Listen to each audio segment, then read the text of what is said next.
What's going on, everyone? Welcome back to Silly Tales Reviews, Kena Bridge of Spirits. This beautiful game for PS5, it's on PS4 as well, made by developer Ember Labs. It's their first video game outing. They made a short movie about Majora's Mask. That was their first project, and their art is gorgeous. And Sony's like, hey, we're going to give these guys a whole bunch of money and they're going to make games for us. And it worked out really well. They got Indie Game of the Year. They shouldn't have.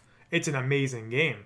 But Death's Door should have won Indie Game of the Year just because they're way more of an indie studio than Ember Labs is, having so much backing from Sony. But let's talk about the game.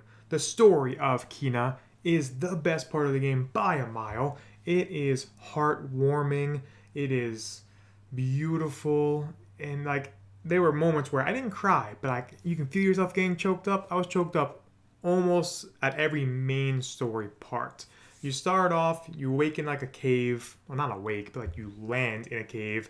And these two little children are running around and you follow them.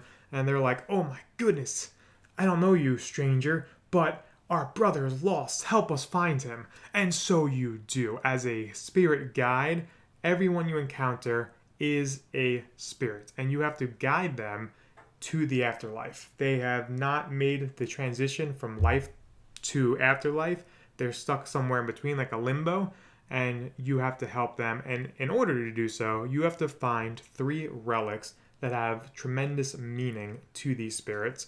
Find them, combine them all in this circle that you would normally summon a demon out of, and then you kind of do summon a demon because then you summon the corrupted version of the spirit that you were trying to help. You have to fight them and then help them find peace. It works out really well. You get to explore these beautiful different domains. There's one that's just like a lush forest. There's one that's like fields and caves, and then it tops it off with a snow-capped mountain that is every inch as beautiful as every other piece of this game. The combat in the game for me is the weakest aspect. It starts off so boring. You have a staff and you can attack with 3 hits, and that's it. You can dodge. Later on in the game, you have an RPG element where every time you beat an enemy and every time you find certain chests in the environment, you get experience points to use called karma. And then you unlock more 4-hit combo, 5-hit combo, a heavy attack, a hammer attack. But not until crucial points in the story do you get more tools to use, such as a bow and a bomb, which add a lot of variety to the combat and do make it much more enjoyable. You get 4 arrows to start off with, and they recharge every, let's say, 5 seconds. And then you can get up to 6 arrows. And enemies have weak points that you hit that feel really good. But it's not until the very end of the game, the last hour or so, where you get this dash attack that once you use everything in unison, the dash attack, the bombs, the arrows, the hammer, you have these things called rot actions that enhance all your moves. Then the gameplay felt amazing. It just took way too long to get there. If they make a Kena 2, and I truly hope they do, because I love Kena. She's a great character. The person that voice acted her has not done much before, and she did an amazing job bringing such life to this character. So I really want a second game, and if that happens, the combat needs to be better from the start.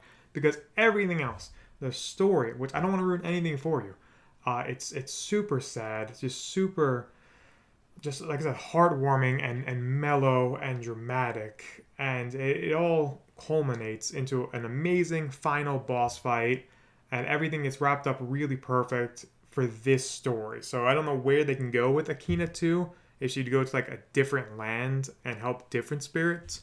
But it's all very well done and well finished in this game for sure.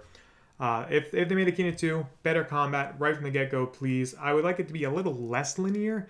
It wasn't super linear, but there was only a couple branching paths you can take, and there was a lot of fast travel, which was really nice because the fast travel took maybe 5 seconds to get from point A to point B, and you have to fast travel a lot if you're going for the platinum. And I did. I got the platinum. Took 20 hours. And the hardest part of that was beating master difficulty. Oh my god, Kena, what are you doing? Hard mode was pretty hard. Some bosses were oh my god, you're pretty hard. It took me 2, 3, maybe 4 tries to kill certain bosses, learning their patterns on hard mode. On Master difficulty, you die in one hit until you find enough meditation spots, which is how you boost your health bar, and then you die in 2 hits.